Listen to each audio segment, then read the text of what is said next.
Taranaki's son, Stephen Jennings, would count as one of our most building his fortune in Russia during the wild after the collapse of the Soviet Union. For the past decade, he's been involved in massive urban development projects in Africa with his company Rendeavour. He rarely gives interviews, but sat down with political. But first, a bit of background. Here's Fenna Owen. He's been described as an unassuming Kiwi from the Naki to boot, and probably Waitara's only billionaire. Stephen Armstrong Jennings was born there to a farming family 56 years ago. He grew up playing rugby, attended Spotswood College and went off to Massey, then Auckland universities. 20 minutes after you leave. As the Longi government first took office, Jennings landed a job at Treasury in the engine room of 80s privatisation, corporatising telecom, ports, airports and electricity. In the early 90s, an investment bank sent him to Russia following the collapse of the Soviet Union. With his free market background, Jennings executed the first company privatisation in Russia, the Bolshevik Biscuit Company. He started his own investment bank, Renaissance Capital, and went on to privatise 5,000 more companies, staying on in Russia for 2 decades. Very important guest here in the studio. Russia knew him as the Kiwi oligarch. In 2008, his estimated worth was $5.2 billion, but his company was hit by the Russian financial crash and the GFC. With an eye for emerging markets, Jennings sold his shares in Renaissance and shifted his focus onto the African continent. He now has urban development projects on the go in 5 African countries. Last year, the NBR Rich List estimated his wealth at $980 million. The father of 4 still has a house on the Taranaki coast. He returns there twice a year to surf. I think the bigger context is the Western world as a whole is under stress. The Western model is breaking down, and we see that in the economic performance and the social divisions in the US and the UK, and the very irrational political discourse that's emerging. But you have the same issues in Europe. And then in our case, compounding those issues, we've had this long history of very, very low productivity growth. So our ranking in global per capita GDP has fallen very dramatically. Productivity growth. When you talk about low productivity, what do you actually mean? What we are generating for every hour we work. So what our inputs are generating, and ultimately that is the determinant of our incomes, that's the determinant of our prosperity. Some might argue though that in fact New Zealand's done pretty well comparatively compared to other Western countries, certainly. I mean, we've got through a global financial crisis, an earthquake, we're growing at around 3% and have done for 3 or 4 years now, and a big dairy slump, our biggest commodity export. Isn't that a pretty good performance? New Zealand has some fantastic strengths, there's no denying that. We have tremendous institutions. We've had exemplary fiscal policies. Our debt situation is very good by Western standards. So, one has to acknowledge the things that have been achieved. But those growth numbers are inflated by immigration, they're inflation by the hours worked. And we had a huge peak in our terms of trade, but we didn't have a huge peak in our growth rates. So the warning was actually several years ago when we had best terms of trade for 25 years, and we still only had moderate growth rates. And what's the consequences, in your view? Looking at afar from overseas, you look back at New Zealand, where do you see it all ending up if we don't change? So, we were a top 5 nation in terms of per capita GDP. We're now slipping out of the 20s. We have one of the lowest productivity growth rates in the world over the last 50 years. So we can fall from being a top 30 country to being a top 50 country. And that has implications for example, our education system. So our education system is clearly deteriorating very rapidly against international standards, and the equity of the education system is deteriorating. So if we have that ongoing decline in productivity and growth, it will be almost impossible to fund a world-class education system, for example. You talk in here about the contrast between the emerging world and the enormous growth that we've seen there, and the fact that globalisation has helped the middle classes, particularly in China. Hundreds of millions of people move into the middle class, yet there's been a stagnation in the Western countries. And you raise the question of whether that might even get worse if we see other third world countries develop and speed up. I mean, what's going on there? Yeah, the emerging market share of global GDP is 60%. as recently as 2000 was only 40%. And you've got billions of people in very low income emerging markets who are converging. So you've got everyone in India, you've got everyone in sub-Saharan Africa. So we've got billions of people coming on stream. So the competitive and labour market pressures from those countries that our country will be subject to, that process is at a very early stage actually. So does that mean, is that the type of force that is driving people to Trump, that is driving Brexit, that is this Western feeling that they're going nowhere in the West? Yeah, it is. And you've got a huge section of the community in the United States, but you've got the same thing in the UK, who really haven't benefited from growth. And the elites and the establishment haven't really designed policies to create a framework that is going to help those people. So the thing that's getting blamed for that is globalisation and is neoliberal economics. But that's, in some ways, a prescription which you're saying we need to do more of. Well, globalisation helped create the unprecedented earnings and life expectancy and the benefits that we have today. Globalisation is not going to go away because the emerging markets will be more ascendant, they'll be more powerful, they'll have more impact on the global economic framework. So we can't fight that. We have to make the most of it, and we have got to get in front of some of the issues that have created such a mess in the US and the UK. But I guess the point is, we are seeing a backlash against what people call neoliberal free market economics, and the backlash is that there hasn't been a trickle down that they said there was going to be of wealth from the top down to the bottom. It's all stayed up on the top 1%.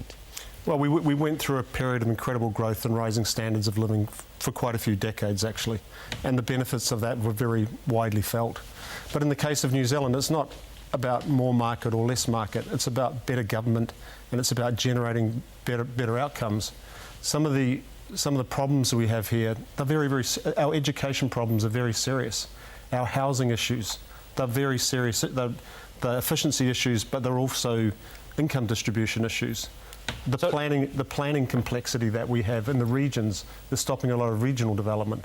Let's deal with a couple of those. On the housing issue, you, in your speech, are a strong advocate for a capital gains tax. Now, you seem to be suggesting that's is an issue about equality, about the fairness factor involved in a capital gains tax. We have a lot of glaring fairness issues. So we have one of the most unfair education systems in the developed world. Full stop. Why? Because the range of outcomes that we have and the correlation of outcomes depending on what earning decile you're from is as high here as anywhere else. So our education system is failing people in the bottom 2 deciles. Our education system is failing Maori and Pacific students. They're being left behind in a way that you don't see, or a degree you don't see in other countries. What is your solution to that? It seems to be you're saying pay teachers more, performance pay. Are we saying more charter schools? Is that the prescription? You know, we are too scared in New Zealand, and we're too afraid in a lot of Western countries to confront the power of the teachers and the teachers' unions. The teachers and the quality of teaching, as everyone agrees, is at the centre of a quality education system. But you can't have a situation where 99% of teachers go through an appraisal process and are promoted. You can't have a situation where good performance isn't properly recognised and developed. How would you recognise what a good teacher is, though? Because that is not an easy thing necessarily to do, because there is a subjective element to that. But I don't think there's a single sector I've been involved in reforming where the starting position hasn't been, we're different, you can't reform us, the normal rules of economics don't apply to us. You know, you have countries where you have very good private sector education, including a lot of emerging markets. They don't raise that as an issue. There'll be people watching, though, who will say that's the point, though, that you don't want economics in education, that it's a core public service, and as soon as you bring economics into it, you're messing with it. Well, it is a core public service, but the bottom 10% of teachers have a huge impact on average educational outcomes. And we have a system which enables the bottom 10% of teachers to stay within the system throughout their entire careers. And that is hurting our education outcomes, but it's particularly hurting our lower income and disadvantaged people. Coming back to the housing, would a capital gains tax slow the housing market, or are you saying that it's about, you know, people making just too much money in housing? The key issue with housing is about planning. Less than 1% of New Zealand is built upon. We're not talking about Manhattan here.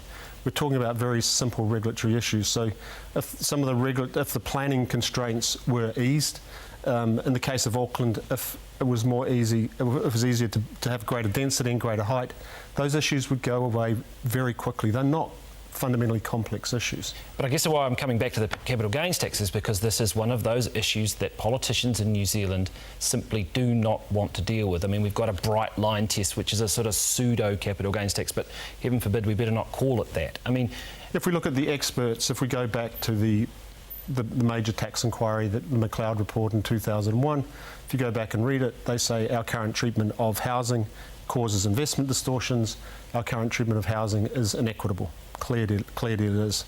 And then they say it would be politically unpalatable to implement a tax on housing. But the reality is many other countries have taxes on housing. It's a question of political will. But do you see any of that political will here, though? I mean, when you're looking from afar, do you see... the last government and this government have been very big on incremental change. They don't want to make big, difficult, confronting changes. I'm not really qualified, because I don't live here, to comment on the detailed dynamics of politics. But it's very, very clear. We have a set of issues that if we don't address are going to cause major problems, including the kind of political chaos and lack of intelligent discourse that you now see in the US and the UK. We've got the opportunity to get in front of those issues. And these are issues that cut across left-right party divides. But if we don't get in front of those issues, the economic chickens and the social inequality issues are definitely going to come home to roost for us. Well, you're spending most of your time in Africa at the moment, and I guess that must be quite a contrast to what you're seeing in the West. Rapid growth. Just give us a sense of what it is like there to be doing business. What's happening on that continent?